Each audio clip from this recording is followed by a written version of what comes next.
Salut à tous, donc j'aimerais commencer par vous souhaiter bon courage pour ces prochaines semaines qui s'avèrent un petit peu compliquées pour tout le monde. Donc comme on a communiqué déjà dans plusieurs messages, on va vous proposer donc un entraînement à faire tous les jours. En plus de ça, on a quelques idées, pourquoi pas vous faire courir, évidemment pas en groupe dans un premier temps, et j'avais pour idée, sur un coup de tête à l'instant, pourquoi pas vous partager quelques recettes de cuisine. Donc j'aimerais que vous voyez cette opportunité pour peut-être travailler certains points faibles, c'est-à-dire que durant le crossfit on se fait toujours des petits bobos, par exemple sur le genou, au dos, et à chaque blessure qui m'est arrivée, j'ai toujours eu l'opportunité, si j'avais mal au dos, de travailler peut-être le haut du corps, le cardio, il y a toujours des choses à faire. Donc pour ceux qui ont besoin de travailler leur cardio, allez courir. Pour ceux qui ont besoin de travailler leur gainage, les entraînements au poids du corps, vous allez avoir des entraînements à faire tous les jours.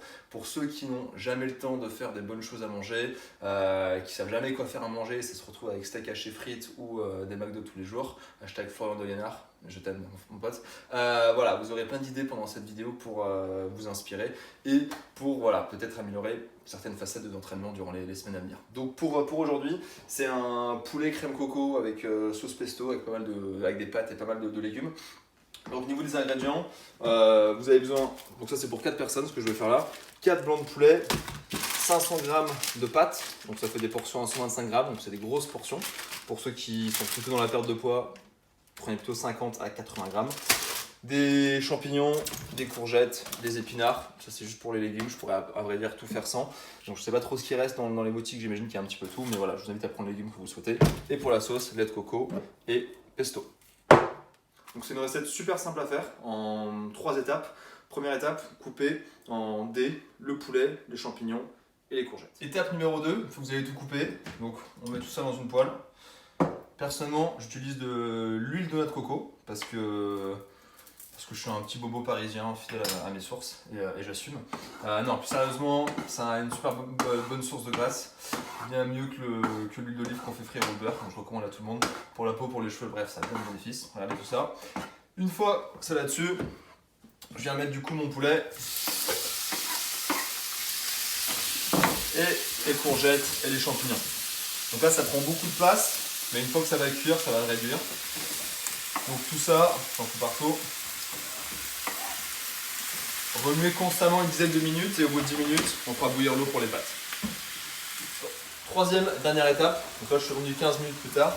Les poulets, champignons, courgettes, tout ça c'est cuit, c'est nickel.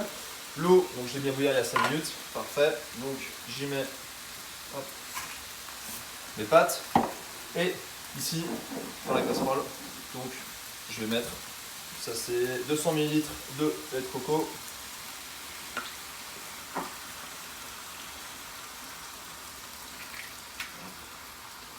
Et je mets la moitié d'un pot de pesto classique. Hop, parfait. Donc ça, je l'avais fait cuire à feu assez fort. Là, je vais le mettre sur feu doux. On va laisser mijoter le temps que les pâtes elles cuisent. Et avec ça, on rajoute des épinards pour avoir un petit peu plus de légumes. Je mets 100 g. Ça fait beaucoup comme ça, mais ça devient tout petit. Bon. Et résultat final, les pâtes sont prêtes. Donc comme je dis là, il y a des belles portions. Je pense que si vous vous voulez une perte de poids, prenez plutôt 50 à 80 g de pâtes. Là, il y a, je pense, pas loin de 150 g et là, il y a de d'abord 80-100 g. Et le tout avec le pesto, la crème. Je vous avoue que ça a une bonne gueule. Pas mal du tout. Donc voilà, c'est pas hyper dur à faire. Ça prend un petit peu de temps, mais franchement, c'est pas sorcier. Et voilà. Donc si durant cette semaine, la semaine à venir, si j'ai d'autres idées comme ça m'arrive souvent, donc je vous ferai des petites vidéos. Pour moi, c'est bon pour ce soir.